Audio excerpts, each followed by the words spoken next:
Hello, today we are going to study about MCQ based on the chapter 10 of class 10th science light. So first one is a man is 6 feet tall.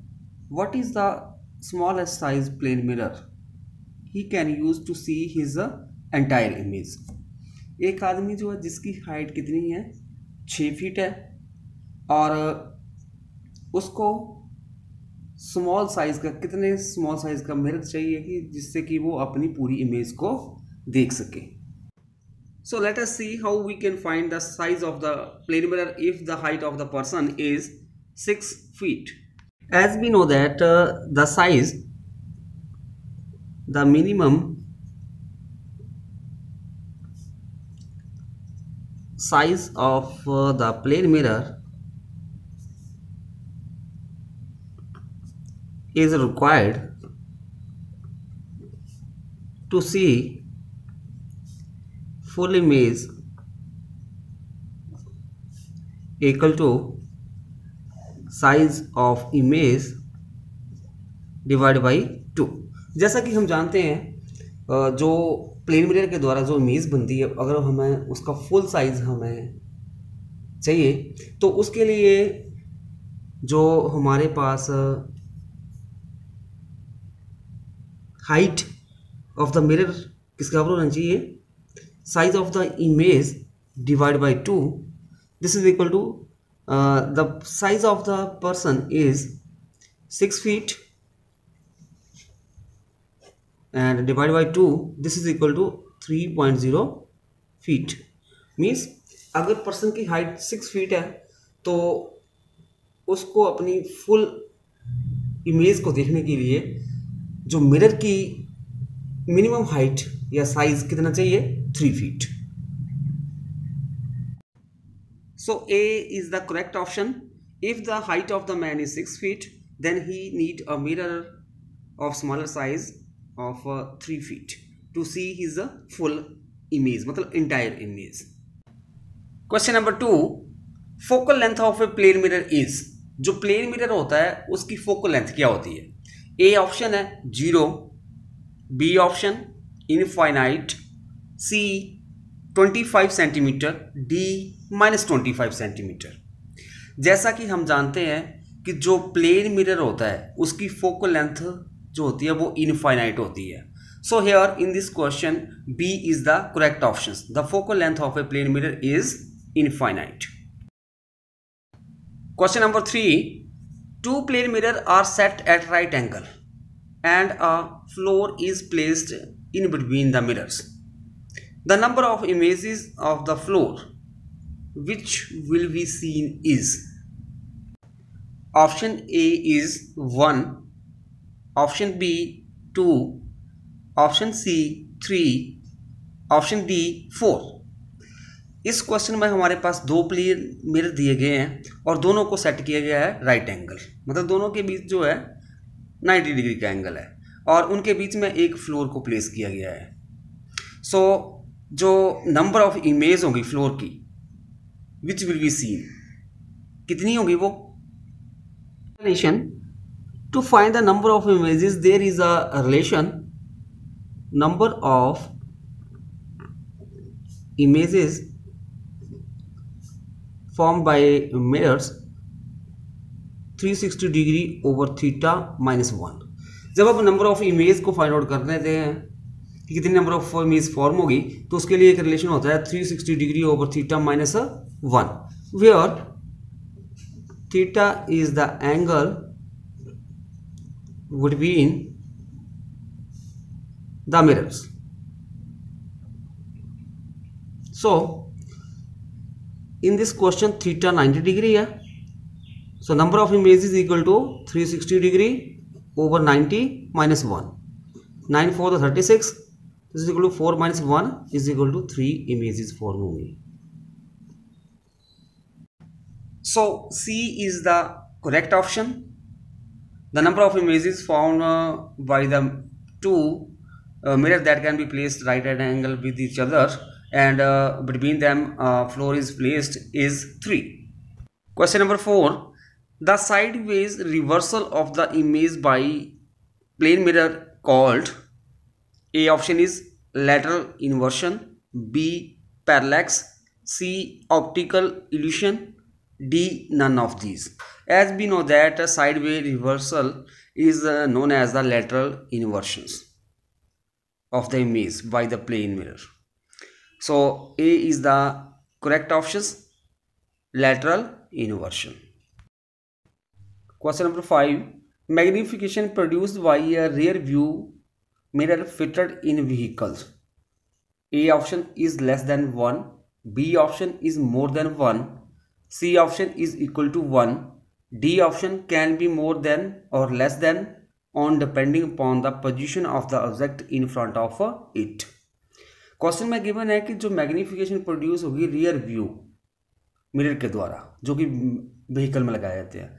जैसा कि हम जानते हैं जो rear view के लिए जो mirror लगाया जाता है व्हीकल में वो किस तरह का होता है, कन्वेक्स मिरर। कन्वेक्स मिरर क्या करता है, जो इमेज को है डैमेज करके दिखाता है और उसकी सहायता से जो ड्राइवर जो है उसके बिहाइंड जो ट्रैफिक है उसको वो देख सकता है। सो उसकी जो मैग्नीफिकेशन होती है वो ऑलवेज लेस देन 1 होती है। So here A is the correct option. Magnification produce by A rear view mirror fitted in vehicle. Magnification produced by a rear view mirror fitted in vehicles is less than 1. Question number 6. A rays from sun converges at a point 15 cm in front of a concave mirror. Where should an object be placed so that size of its image is equal to the size of the object?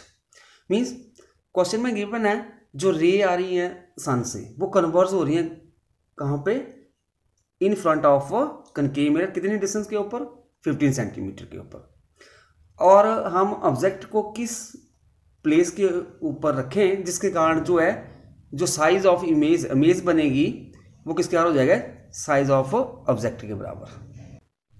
A option है 15 centimeter in front of the mirror, B option है 30 centimeter in front of the mirror, C between 15 centimeter and 30 centimeter in front of the mirror, D more than 30 centimeter in front of the mirror. Now let us see where we can place the object so that's why we get the image of same size in front of a concave mirror. Explanation: as the ray from the sun converges at a point 15 centimeter in front of a concave mirror, therefore the focal length of that mirror is equal to -15 centimetre. क्योंकि जो रे of light जो है सन से जो आ रही है वो 15 सेंटीमीटर जो front of the concave mirror वहाँ पे आपके पास वो कन्वर्ज हो रही हैं। सो उसकी फोकल लेंथ जो हो जाएगी -15 सेंटीमीटर। क्योंकि जो कनकेव मिरर होता है उसकी फोकल लेंथ क्या होती है, नेगेटिव होती है। अभी for size of the object is equal to size of the image, उसके लिए हमारे पास आ जाएगा u is equal to c। मतलब जो ऑब्जेक्ट को हम कहाँ पर रखेंगे, सेंटर के ऊपर, और वो किसके बराबर हो जाएगा, 2f के बराबर। तो this is equal to 2 multiply -15, this is equal to -30 centimeter. So object should be placed at a 30 centimeter in front of the mirror. Due to that we can get the size of image is equal to the size of the object. B is the correct option, 30 centimeter in front of the mirror. Question number 7. The figure given alongside show the image of a clock as seen in the plane mirror. The correct time is, जो ये diagram में हमारे पास plane mirror के in front जो है वो clock रखी हुई है, उसकी जो इमेज बन रही है वहाँ पे हमें इस तरह से टाइम दिखाई दे रहा है। तो ये करेक्ट टाइम क्या होगा, जैसे कि हम जानते हैं कि जो प्लेन मिरर में जो इमेज बनती है वो इन्वर्टेड इमेज होती है। तो यहाँ पे जब आप देखोगे तो ये टाइम जो होगा हमारे पास, this is 9:25। So here D is the correct option. Question number 8, an object is placed 20 centimeter in front of a plane mirror. The mirror is moved 2 centimeter towards the object. The distance between the position of the original and final image seen in the mirror is। एक object है जिसको हमने place किया है 20 centimeter in front of a plane mirror के, और हम उसके बाद मिरर को मूव करवाते हैं ऑब्जेक्ट की तरफ कितना, 2 सेंटीमीटर।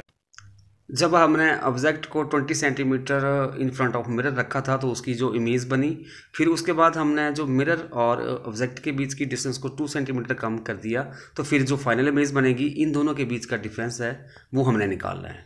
एक्सप्लेनेशन, जैसे कि हम जानते हैं कि जो इमेज बनती है प्लेन मिरर के द्वारा, उसकी डिस्टेंस फ्रॉम द मिरर किसके बराबर होती है, distance of object from the mirror. So यहाँ पे पहले हमने क्या किया, जो ऑब्जेक्ट को 20 centimeter in front of the mirror रखा था तो इमेज कहाँ पे बनेगी, 20 सेंटीमीटर के ऊपर बनेगी। जब हमने 2 सेंटीमीटर कम डिस्टेंस के ऊपर रखा उसको, मतलब जो ऑब्जेक्ट और मिरर के बीच की जो डिस्टेंस होगी 18 सेंटीमीटर, ठीक है, तो इमेज भी कहाँ पे बनेगी, 18 सेंटीमीटर के ऊपर, ठीक है, फ्रॉम द मिरर। सो इस तरह से हमारे पास जो रिक्वायर्ड डिस्टेंस हो जाएगी, जो हमने डिस्टेंस निकालनी है, जो हमारे पास पहले इमेज बनी, फिर जो ओरिजिनल इमेज होगी, और जो फाइनल बाद में जो जब हमने उसकी डिस्टेंस को 2 सेंटीमीटर कर दिया कम, तो distance of original image minus distance of final image. So जो हमारे पास ओरिजिनल डिस्टेंस थी इमेज की 20, फिर 2 सेंटीमीटर हमने ऑब्जेक्ट को कम कर दिया थी डिस्टेंस फ्रॉम द मिरर, तो वो कितनी रह जाएगी, 18, this is equal to 2 centimeter. तो जो हमारे पास पहले जो इमेज बनी उसकी डिस्टेंस फ्रॉम द मिरर, और जो बाद में जो इमेज बनेगी उसकी डिस्टेंस फ्रॉम द मिरर, उन दोनों के बीच का डिफरेंस कितना है, 2 centimetre. A is the correct option, 2 centimeter. Question number 9. A ray of light falls normally or perpendicularly on the surface of a mirror. Which of the following is not true regarding this? एक ray of light जो है वो normally या perpendicularly fall कर रही है surface of the mirror के ऊपर। So यहाँ पे हमारे पास 4 ऑप्शन दी गई हैं, इनमें से कौन सी जो है वो ट्रू नहीं है। फर्स्ट ए ऑप्शन है, the angle of incidence for such A ray of light is 0। जैसा कि हम जानते हैं अगर कोई रे ऑफ लाइट नॉर्मली पड़ती है मिरर के सरफेस के ऊपर तो वो रिट्रेस द पाथ करती है, तो उसके लिए हमारे पास जो एंगल ऑफ इंसिडेंस होगा वो 0 होगा। सो ए जो है ट्रू है। बी ऑप्शन है, the angle of reflection for such A ray of light is 0। अगर एंगल ऑफ इंसिडेंस 0 है तो एंगल ऑफ रिफ्लेक्शन भी 0 होगा, तो ये भी ट्रू है इस सिचुएशन के अकॉर्डिंग। सी जो है, such ray of light reflect back along the same path, ये भी सही है क्योंकि नॉर्मली पड़ेगी तो रिट्रेस द पाथ करेगी। डी ऑप्शन है, a ray of light in this case does not follow the law of reflections, तो जो डी ऑप्शन जो है वो गलत है। अगर हाँ कोई भी रे ऑफ लाइट सरफेस के ऊपर पड़ती है, रिफ्लेक्ट बैक है वो आती है, तो वो लॉ ऑफ रिफ्लेक्शन को फॉलो करती है। Means in that case angle of incidence is equal to angle of reflection होता है, और साथ में हमारे पास जो इंसिडेंट रे, रिफ्लेक्टेड रे और नॉर्मल सभी ई की प्लेन में लाई करते हैं। सो इन दिस क्वेश्चन जो डी ऑप्शन जो है वो करेक्ट ऑप्शन होगी। A ray of light in this case does not follow the law of reflection. Question number 10. A child is standing in front of a magic mirror. She finds the image of her head bigger, the middle portion of her body of the same size, and that of legs smaller. The following is the order of combination for the magic mirror for the top. From the top, मतलब एक लड़का जो है वो magic mirror के सामने खड़ा है, उसको अपना हेड जो है उसके साइज से ज़्यादा नज़र आता है बड़ा, मिडल का पोर्शन जो है सेम साइज का नज़र आता है, और लेग्स जो है उसकी वो स्मॉलर साइज की नज़र आती है, मतलब उसको पतली दिखती है। तो ए ऑप्शन दी गई है plane, convex and concave, B option है convex, concave and plane, C option है concave, plane and convex, D option है कॉन्वेक्स, प्लेन एंड कॉनकेव। जैसा कि हम जानते हैं जब कोई ऑब्जेक्ट उसकी जो इमेज हमें लार्जर इन साइज दिखाई देती है तो वो किस तरह का होता है, दैट इज कॉनकेव मिरर होता है। फिर सेकंड टाइप जो पूछी है कि हमारे पास यहाँ पे कि उसको जो मिडल वाला पोर्शन जो है सेम साइज का हो रहा है, तो मतलब जो सेम इमेज साइज की कब होती है, ऑब्जेक्ट जब आपके पास ऑब्जेक्ट की जो साइज होगा वो इमेज के साइज के बराबर होगा, तो किसका कौन सा मिरर होता है वो हमारे पास प्लेन मिरर आ गया।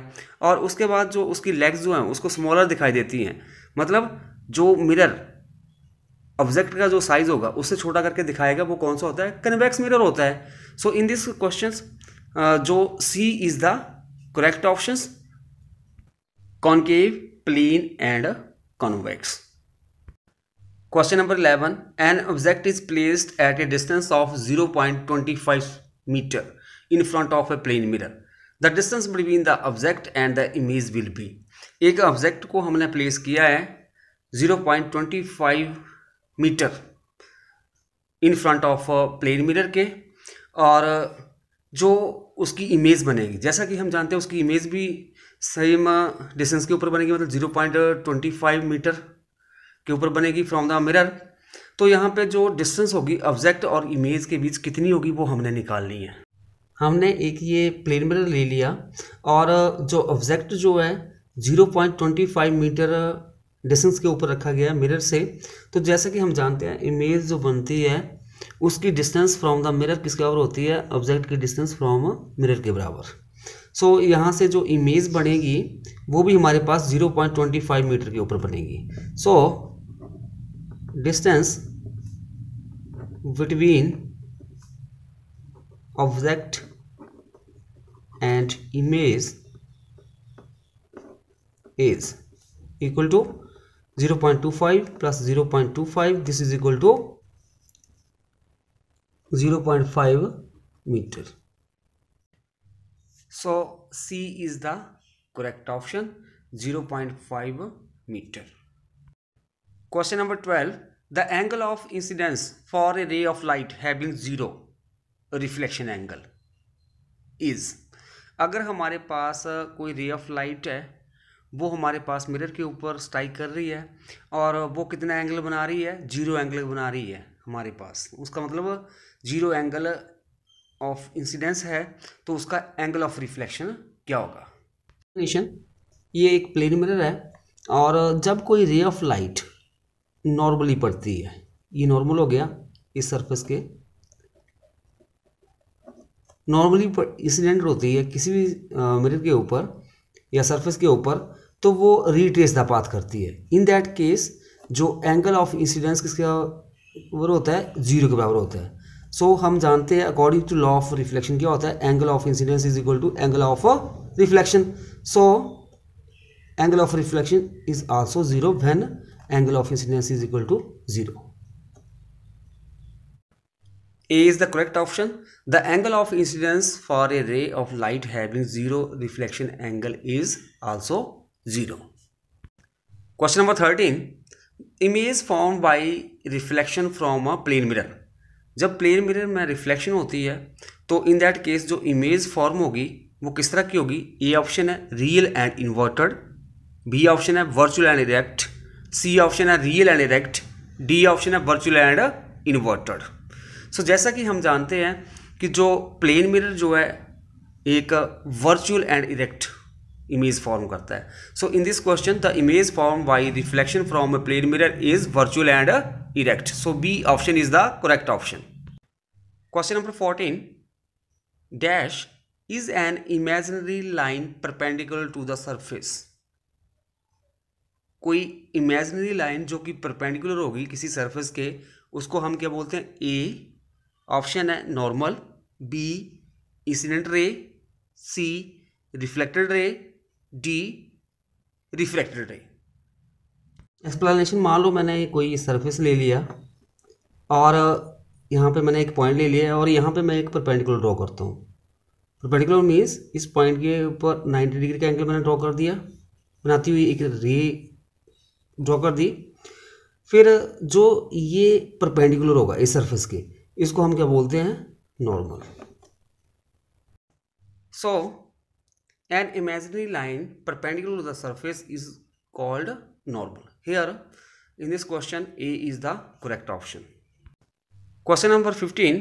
When light falls on a smooth polished surface, most of it, जब कोई रे ऑफ लाइट जो है किसी स्मूथ पॉलिश सरफेस के ऊपर फॉल करती है तो वो क्या करती है, ए ऑप्शन दिया हुआ है is reflected in the same direction, वो सेम डायरेक्शन में रिफ्लेक्ट होगी। B is reflected in different directions, वो डिफरेंट डायरेक्शन में रिफ्लेक्ट होगी। सी है इज स्कैटर, वो स्कैटर करेगी। डी ऑप्शन है is reflected into the second medium, मतलब एक मीडियम से दूसरे मीडियम में चली जाएगी। सो यहाँ पे जो ए ऑप्शन है वो करेक्ट ऑप्शन होगी। When light fall on a smooth polish surface most of it is reflected in the same medium.